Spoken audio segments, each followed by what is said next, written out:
ponerse de pie y estamos con la última y cuarta parte de provocaciones naturales del pecado.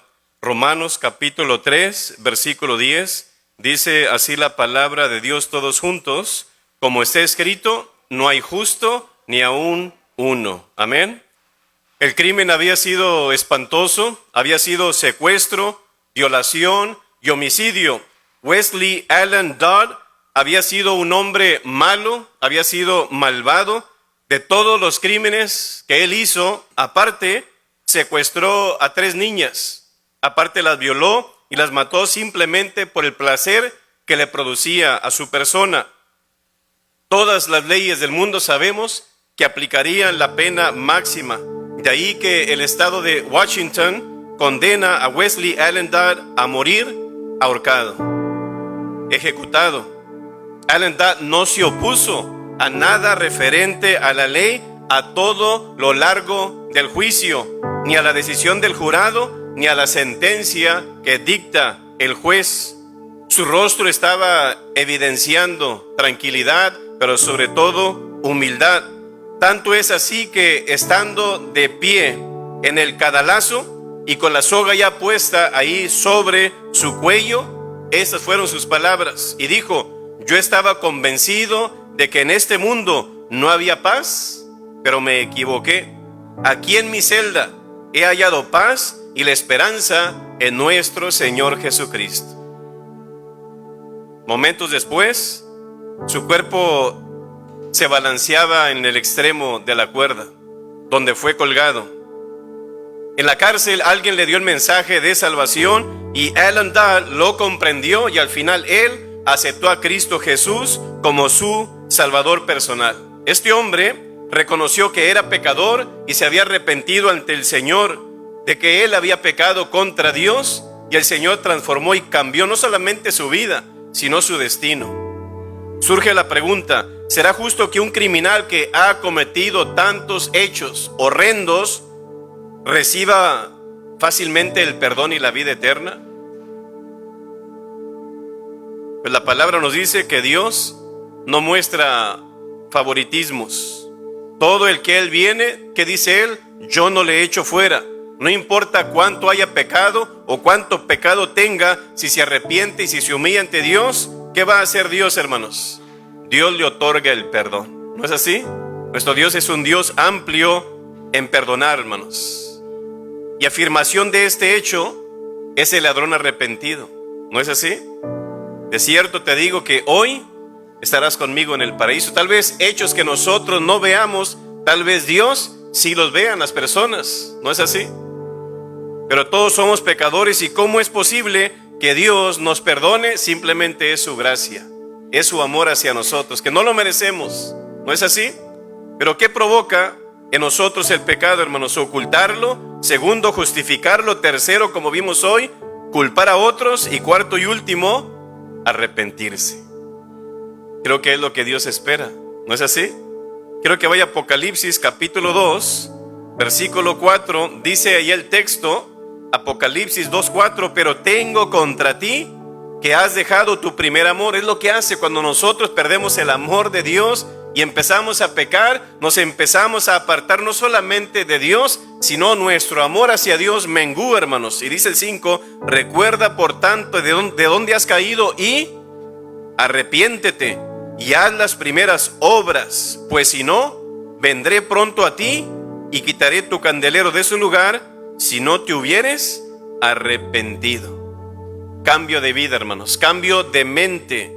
La Biblia, hermanos, enseña mucho acerca del arrepentimiento. Mateo 3, 1 y 2, Juan el Bautista predica: arrepentidos porque el reino de los cielos se ha acercado. Mismo Jesús en Lucas 5, 32: no he venido a llamar a justos, sino a pecadores al arrepentimiento. En Hechos 2, 38: arrepentíos y bautícese cada uno de vosotros en el nombre de Jesucristo para perdón de los pecados, y recibiréis el don del Espíritu Santo. Segunda de Pedro 3:9 dice que el Señor es paciente para con nosotros, no queriendo que ninguno perezca, sino que todos procedan al arrepentimiento.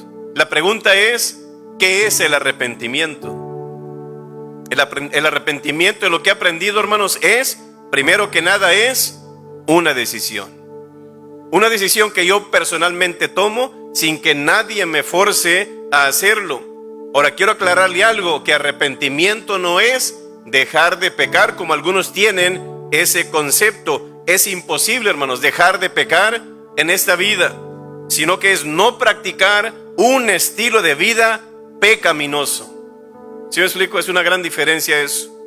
Arrepentirse, hermanos, significa reconocer nuestro pecado, reconocer que yo he ofendido a Dios, comprometido a vivir un estilo de vida moralmente santo, y cuarto, obediente a Dios, reflejando en un comportamiento santo a diario hacia Dios. Es cuando una persona realmente ha reflejado que esa persona se ha arrepentido.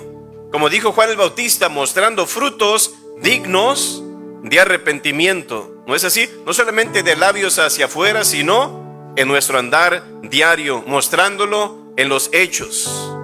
Y aparte, hermanos, hemos aprendido que, hablando de arrepentimiento, los sentimientos son parte también. A veces el dolor, a veces la culpa o el remordimiento son parte de lo que es el arrepentimiento. El arrepentimiento, hermanos, se verá en un estilo de vida, en que tus hechos, cuando una persona se arrepiente, tus hechos cambian. Amén.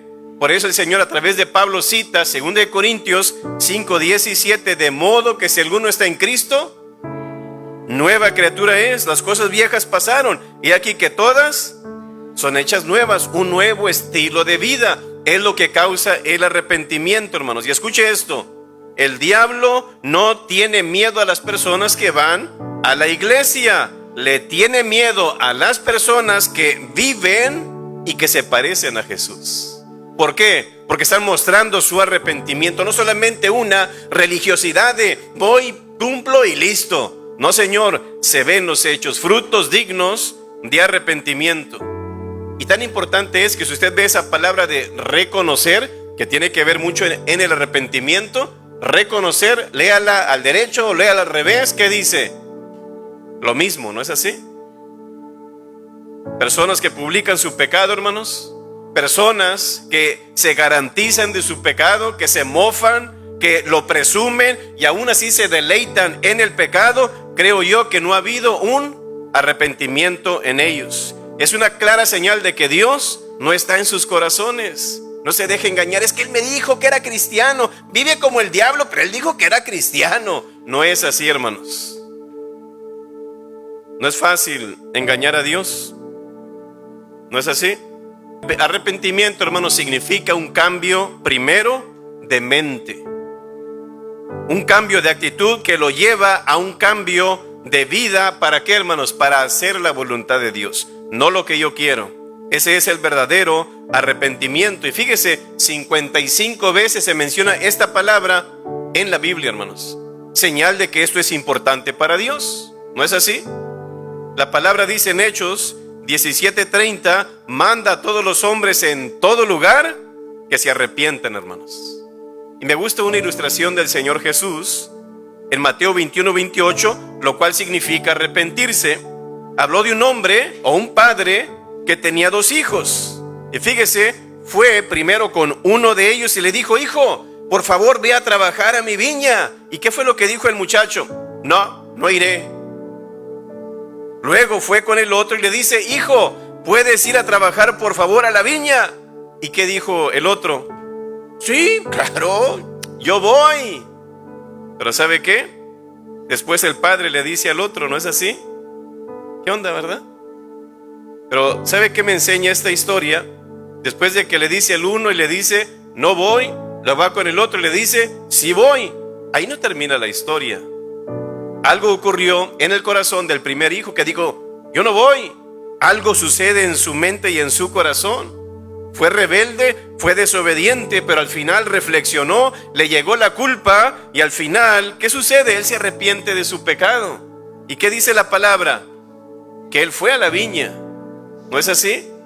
Eso se llama arrepentimiento, hermanos. Muchos de nosotros, creo yo también, si lo aplicamos a nuestra vida, le hemos dicho no a Dios, pero como tenemos el Espíritu Santo, nos convence de pecado. ¿Y qué hacemos, hermanos? Hacemos lo que le agrada a Dios y lo obedecemos al final de cuentas. Pero si al final tú no lo haces, debes de preguntarte, a lo mejor no te has arrepentido.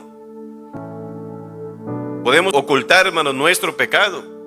¿Podemos justificarlo? Sí. ¿Podemos culpar a otros? Claro que sí, pero lo que Dios desea es arrepentirnos. Eso es lo más importante y es lo que cambia el rumbo y el destino de toda persona.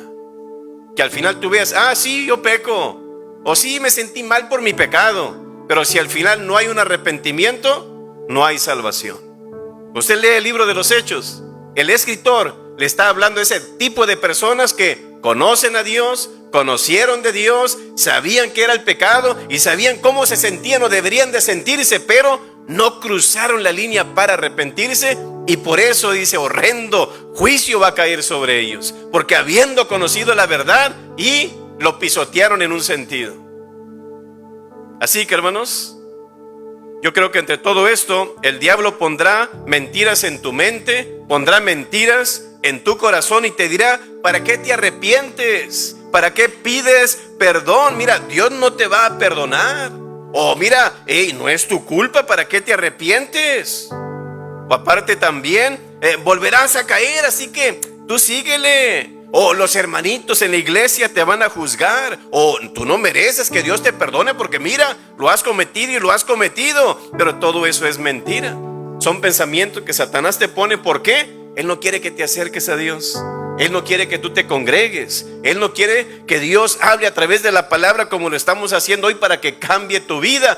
Él va a poner pensamientos, ¿con qué fin? Para que tú te alejes de Dios. Pero la palabra nos promete que si yo le confieso a Dios mi pecado, yo me arrepiento, Dios me perdona. Amén, no importa cuál sea. Juan el Bautista, hermanos, yo creo que es uno de los más grandes predicadores que hablan sobre el arrepentimiento en la palabra de Dios. Y fue él precisamente quien llamó a sus oyentes a un cambio total de su vida. Él había visto demasiadas demostraciones aparentes de muchas personas de arrepentimiento, pero sin ningún cambio de conducta. Porque dice el dicho, dime con quién andas y te diré quién eres, o cría fama y échate a dormir. El caminito ya lo tenían dado. Juan el Bautista ya había observado, ya había evaluado a muchas personas. Y estoy seguro que una de las frases regulares que él escuchaba era, voy a cambiar, yo te lo prometo. Pero Juan el Bautista sabía que eran personas que mostraban solamente una contrición superficial por fuera. Por esa razón él les predicaba en Lucas capítulo 3 versículo 8 que mostraran frutos dignos de arrepentimiento, y les dice ahí en todo ese concepto o la palabra que él les predica, gentes, compartan su ropa, compartan su comida, sean justos en sus negocios y no pidan más de lo que ya les están dando, pensando él en los soldados que fueron con él. Debían de cambiar su manera de vivir y dejar atrás sus viejos patrones de mala conducta, y eso es lo que él decía, esto es arrepentimiento, muestren frutos dignos de arrepentimiento. El arrepentimiento, hermanos, también incluye algo más: la disposición de restituir a cualquier persona de las cuales hemos perjudicado. No es solamente, Dios ya me perdonó y listo. No, Señor. En Lucas capítulo 19, 8, cuando Zaqueo, que era el cobrador de impuestos, recibió a Jesús ahí mismo en su casa, y él mostró la verdadera naturaleza de lo que significa el arrepentimiento. Porque el Señor le dijo, a esta casa ha llegado a la salvación. Él estaba viendo su corazón, pero aparte se vio realmente en sus hechos que realmente ha habido un cambio en su corazón, y hasta le dice, mira, Señor, para mostrar realmente que ya creo en ti, que me he arrepentido, mira, si en algo he defraudado a alguno, se lo devuelvo, pero cuadruplicado. Mira, para mostrar que realmente me he arrepentido. El arrepentimiento, hermano, no es solo cuestión de palabras, sino de hechos. ¿No es así? ¿Qué implica el arrepentimiento? En primer lugar, hermanos, un cambio en la forma de pensar. Y quiero decirle esto, que si no hay un cambio aquí, no va a haber un cambio acá. David escribió en Salmo 51, ten piedad de mí, oh Dios. Él pensando en su mente y orando a Dios conforme a tu misericordia, conforme a la multitud de tus piedades, borra mis rebeliones, lávame más y más de mi maldad. Esa culpa y esos pensamientos no lo dejaban en paz. Y límpiame de mi pecado, porque yo reconozco mis rebeliones y mi pecado siempre está delante de mí. No podía hacer nada con que ella estaba acusándole su conciencia. Contra ti solo he pecado y he hecho lo malo delante de tus ojos, para que seas reconocido justo en tu palabra y tenido por puro en tu juicio.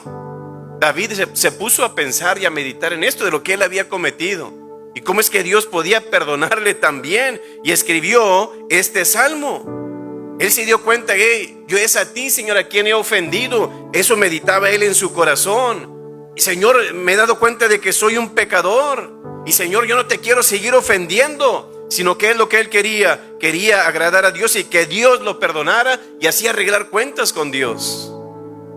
Lo mismo hizo el publicano en Lucas capítulo 18 versículo 13. Dios, sé propicio a mi pecador.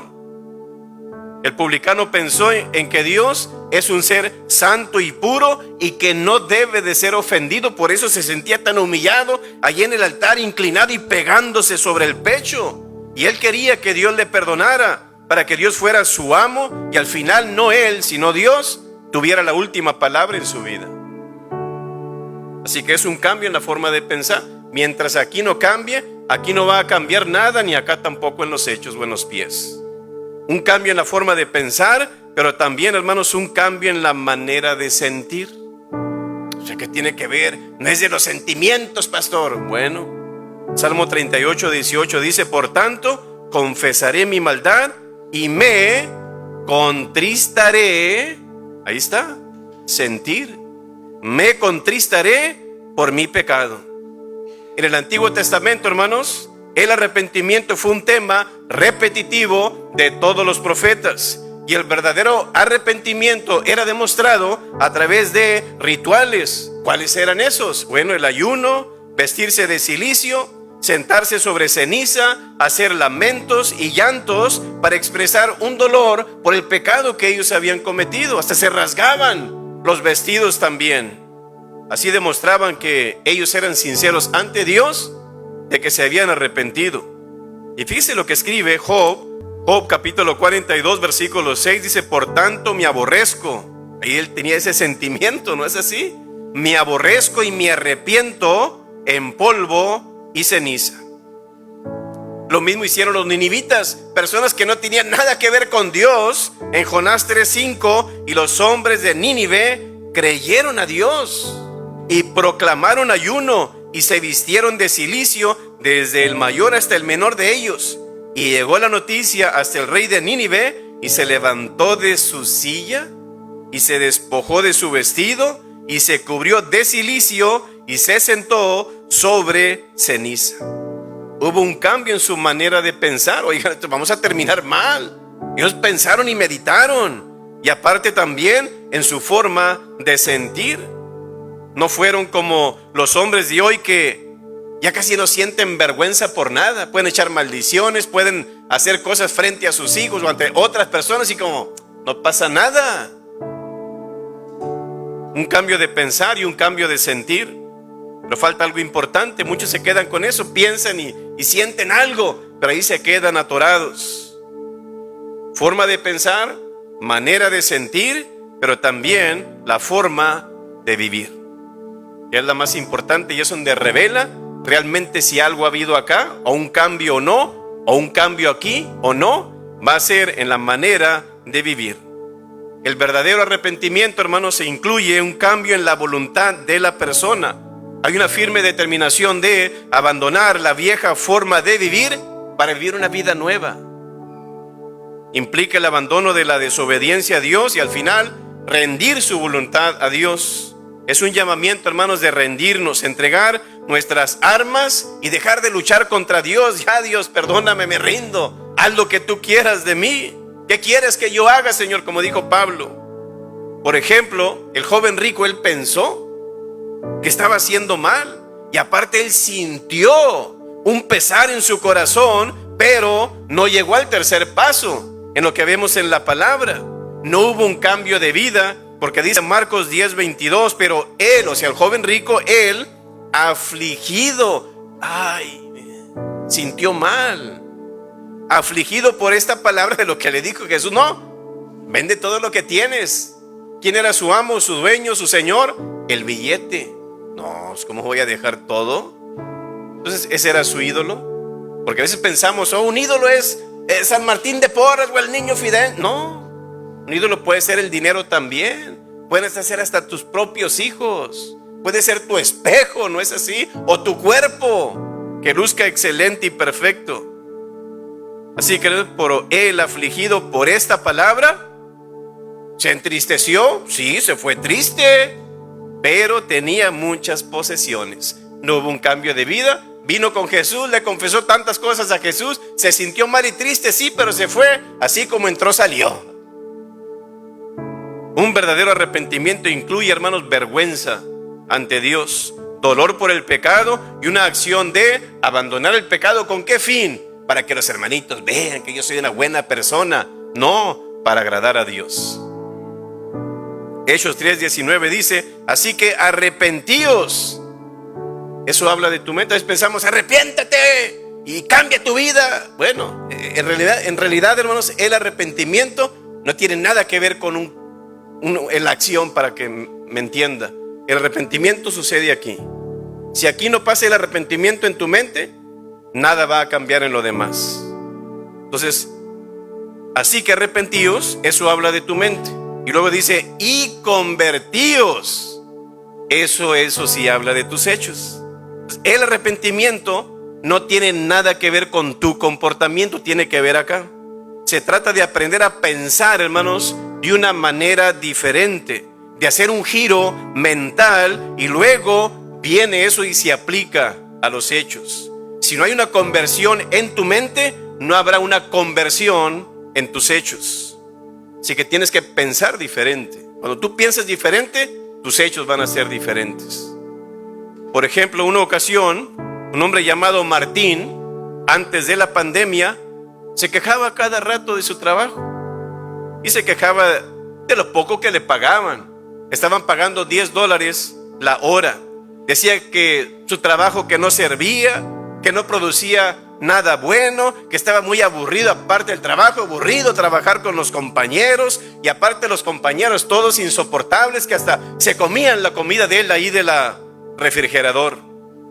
Pero al llegar la pandemia, hubo recortes de trabajo, y Martín fue uno de ellos, de los cuales desocuparon. Estuvo un año sin trabajo y se las vio muy difícil, viendo la necesidad, y aparte provocó ciertos problemas en su matrimonio y en su familia. Y fue entonces donde él se pone a pensar y a meditar de esa bendición de trabajo que él había tenido. Y aparte se había arrepentido de haber tenido esa mala actitud con los compañeros, con su jefe y aún con el mismo trabajo. Va pasando el tiempo y empieza a aplicar en muchos lugares y de muchas maneras, pero nadie lo ocupaba. Al final él pensaba, me conformo con cualquier trabajo, no me importa cuánto me paguen, pero yo necesito trabajar. Un día el teléfono sonó y era su viejo patrón, aquel que le pagaba $10 la hora, y le dice, Martín, estamos ocupando, ¿quieres venir a trabajar con nosotros por $10 la hora? Oiga, Martín casi grita de la emoción y le dice, sí, claro que sí, patrón, muchas gracias, ahí estaré mañana. Acá, mira, ¿te explico? La cabeza, en la mente, es donde entonces van a cambiar tus hechos. Cuando cambias tu mente, cambiará tu actitud y verás las cosas con un lente diferente, y entonces actuarás de una manera diferente. Pero mientras no pase acá nada va a pasar. Si no hay un cambio en tu mente, no hay un cambio en tu acción. Así de sencillo. Y al cambiar tu estilo de vida, se da un resultado, como dice el texto. Así que arrepentíos y convertíos para que sean borrados vuestros pecados. No dice arrepentíos y serán borrados vuestros pecados. No, incluye algo más. Convertíos, hechos. Para que sean borrados vuestros pecados, para que vengan de la presencia del Señor tiempos de refrigerio. y Él envía a Jesucristo que os fue antes anunciado. Amén. Así que quiero decirle esto casi no tiene que ver con el tema, pero es parte. Todos somos pecadores, pero solo los arrepentidos irán al reino de los cielos. Porque hay personas que creen en Dios, hermanos. Hay personas que se sienten mal por su pecado, pero no han cambiado su vida, siguen igualitos. No ha habido un cambio, no son salvos. La batalla por el pecado, hermanos, comienza en tu mente, no en tu comportamiento. La manera en que piensas determina la forma en cómo te sientes, y la forma en cómo tú te sientes determina la forma en cómo tú actúas. Si quieres cambiar tu forma de actuar, comienza por cambiar tu forma de pensar. La Biblia dice en Efesios capítulo 4, versículo 23, en la NTV: dejen que el Espíritu les renueve los pensamientos y las actitudes. Porque Él sabe que cuando acá lo renuevas, lo cambias, lo transformas, entonces va a haber un cambio en tus hechos. Si pensamos, hermanos, en el hijo pródigo, en Lucas capítulo 15, versículo 11 en adelante, Jesús habla de este joven rebelde que no quería sujetarse a las reglas de su padre. Al final se va de la casa y se lleva su herencia, lo cual era una ofensa y era un desprecio contra su padre, porque las herencias se dan después de la muerte, no cuando está vivo el padre, dando a entender como si ya estás muerto para mí. Era lo que quiso darle a entender a su padre. Y esa era la misma actitud de Adán y Eva, hermanos, en el huerto, cuando deciden abandonar a Dios, como no te necesito. El hijo recibió, hermanos, su herencia y la gastó al final de cuentas desenfrenadamente en todo tipo de vicio y pecados. Se acabó el dinero, se le acabó la pachanga, hermanos. Y aparte se le acabó el vicio, no porque quisiera, pero no tenía con qué.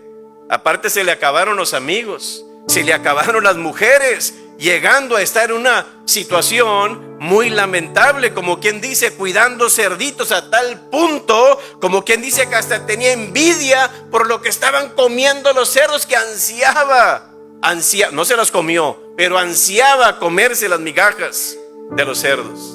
Pero ¿qué aprendemos de esta historia, hermanos? En primer lugar, el joven reflexiona y dio el primer paso camino al arrepentimiento. Empieza él a pensar y a reflexionar en su estado. En Lucas 15, 17 dice: volviendo en sí. Si tú tienes un hijo rebelde, tienes un esposo rebelde, Señor, hazlo volver en sí. Pon las circunstancias correctas e indicadas para que él o ella vuelva en sí. Dice, volviendo en sí, dijo, fíjese, acá arriba, él se puso a pensar y a meditar como: oye, ¿qué estoy haciendo aquí? ¿Cuántos jornaleros en la casa de mi padre tienen abundancia de pan? Empezó ya a valorar y a reflexionar. Dice, y yo aquí perezco de hambre. Miren nomás aquí, el hambre lo hizo reflexionar. Y esto lo llevó a reconocer su pecado y pensó hacer algo. ¿Qué era eso? Pedir perdón. Dice el versículo 18: me levantaré. Así que acción. Me levantaré e iré. Si usted ve esta historia, siempre habla de padre y siempre habla de hijo. Se menciona más la palabra padre que hijo. Pero ¿sabe qué es lo interesante? Que a pesar de lo que hizo el muchacho, ¿qué dijo este padre siempre? Mi hijo. Y el hijo, ¿cómo le decía a él? Padre. Una señal de nuestro Dios con la salvación, que a pesar de lo que hagamos, vamos a seguir siendo salvos y siendo parte de esa familia. Y dice el 18: me levantaré e iré a mi padre y le diré: Padre, he pecado. Pero fíjese a quién ofende usted primero. ¿A quién? A Dios, hermanos. Para los judíos decir ofendes al cielo es como decir ofendes a Dios. He pecado contra el cielo y he pecado contra ti. Ya no soy digno. Ve usted ahí el sentimiento, ¿verdad? De ser llamado tu hijo. Hazme como a uno de tus jornaleros. Entendió perfectamente que el pecado, hermanos, no había sido únicamente contra su padre, sino contra Dios. Y en segundo lugar, a lo que vemos en esta historia, el joven empezó a sentir vergüenza y dolor por su pecado. Porque cuando él se acerca al Padre, fíjese, le dice en Lucas 15:21 que no se sentía ¿qué? Digno de ser llamado su hijo. Él no regresó como alegremente: aquí vengo, papá, para que me des más billetes. No, Señor. No, él no regresa como si nada hubiera pasado. No, como dice el dicho mexicano, venía con la cola entre las patas. Sino que lo hizo con una genuina actitud de humillación. No se sentía ni ser digno de su propio padre. Si no, me comparo, dice, mejor con un jornalero. En tercer lugar, ese es el verdadero arrepentimiento. ¿Sabe por qué? Tomó la decisión de volverse, escuche, tomó la decisión de volverse de su forma de conducta a lo que él tenía antes, hermanos, de ser diferente ahora a llevar otra muy diferente a la que ahora estaría en casa, y que ahora tenía que someterse al estilo de vida, no el cual él quería, sino el cual quería su padre, o el que su padre deseaba. Ya no podía vivir sin reglas, haciendo lo que le diera la gana, sino en sujeción a su padre. Él sabía, regresando, ya no es lo que yo quiero, sino lo que mi padre desea. Es probable que el hijo tuviera la duda de si su padre estaría dispuesto a perdonarlo o a recibirlo en su casa después de lo que le hizo. Si ya no tienes nada, te lo acabaste todo, ¿para qué vienes? Pero, para su sorpresa, entre más él se acercaba, él descubre, miren nomás, que su padre lo estaba esperando con brazos abiertos. Esa es la representación de nuestro Padre, hermanos. Él siempre está dispuesto a recibirnos. Yo no le echo a nadie fuera, dice la palabra, ¿no es así? E inmediatamente él fue aceptado nuevamente, hermanos, en la familia del Padre. Y dice Lucas 15:22, pero el Padre dijo a sus siervos: sacad el vestido más roto, el más viejito, para que se le quite, lo vamos a castigar. No, ¿cuál era? El mejor vestido, y vestidle, y poned un anillo en su mano y calzado en sus pies. ¿Cómo vendría? ¿Verdad? Que no traeba ni zapatos. Y traed el becerro, el más gordito, ¿verdad que sí? Y matadlo y comamos y hagamos fiesta, porque mi hijo muerto era, se había apartado de Dios, su relación con Dios estaba perdida y ha revivido, se había perdido y es hallado, y comenzaron a regocijarse. En esta historia, hermanos, el Padre representa a Dios, y esa historia me encanta. ¿Sabe por qué, hermanos? Porque es la única historia que usted va a ver en la palabra de Dios, donde usted va a ver a Dios corriendo hacia el pecador. Porque es lo que dice la palabra, que el Padre dice, corrió, dice, y fue y lo abrazó y lo besó, a pesar del mal olor de los cerdos. ¿No es así? Esta es la mejor historia, porque usted nunca verá en ninguna otra historia viendo a Dios correr hacia el pecador, hermanos. El hijo no merecía nada, merecía castigo por lo que había hecho. Y si usted lee la palabra de Dios en Deuteronomio 21, 18 al 21, ¿a qué se le daba o qué se le daba a un hijo rebelde que era contumaz contra sus padres y que vivía una mala vida? Conforme a Deuteronomio 21, se le daba la pena de muerte. Tenía que sacarlo al pueblo, y el pueblo, ¿qué hacía? Lo apedreaban y moría frente a sus padres. ¿Pero qué hizo el Padre? Lo perdonó. El arrepentimiento, hermanos, cambia el corazón y cambia las conductas de las personas.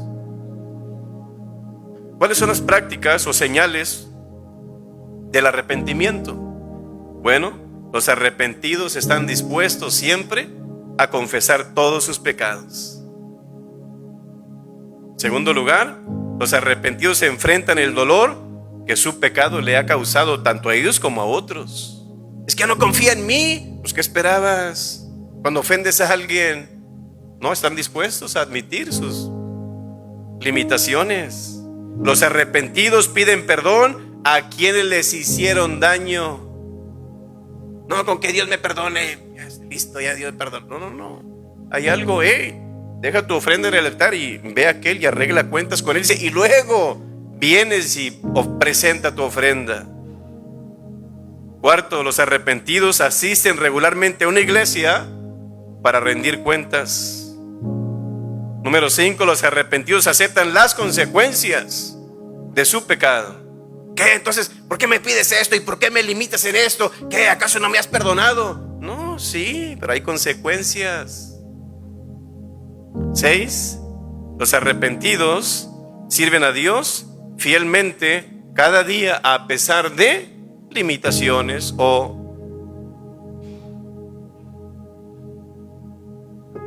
Termino con esto. Una ocasión, Jerónimo, uno de los ancianos de la iglesia primitiva, que tradujo la palabra de Dios del griego al latín, dice que él una noche tuvo un sueño. Y dijo que en ese sueño Jesús vino a visitarlo a su casa. Y por la emoción, ¡wow! Jesús está en mi casa. Dice que él juntó toda su plata y todo su dinero y lo trajo ahí a los pies de Jesús como un regalo. Mira, Señor, aquí está todo. Pero lo interesante que entre todo eso, Jesús lo ve a los ojos a Jerónimo y le dice: ponte de pie. Yo no quiero tu dinero, no quiero tus posesiones y no quiero tus deseos. Señor, entonces, ¿qué es lo que quieres que yo te dé? Jesús le dice: quiero tu pecado. Y para esa razón yo he venido, dice, a ti esta noche. De repente Jerónimo despierta del sueño y dice él: wow, en mi sueño le di a Jesús mi pecado y él me perdonó y me dio la vida eterna. Qué buen intercambio. ¿No es así? Ese es nuestro Dios, hermanos, que si confesamos nuestros pecados, Él es fiel y justo para perdonar nuestros pecados y aparte, la conciencia, ¿no?, limpiarnos de toda maldad. Qué bueno es nuestro Dios, ¿verdad que sí? Pero ¿sabes qué? Son 3 cosas: una en tu pensar, otra en tus sentimientos y otra en tu actuar. Tal vez estás atorado nada más en los pensamientos, o estás atorado en tus emociones o tus sentimientos y no has llegado o cambiado tus hechos. Tal vez te falta llegar ahí. Mientras no llegues ahí, es una señal de que tú no te has arrepentido. Pero este es el momento, así como Jerónimo: Señor, aquí está mi pecado.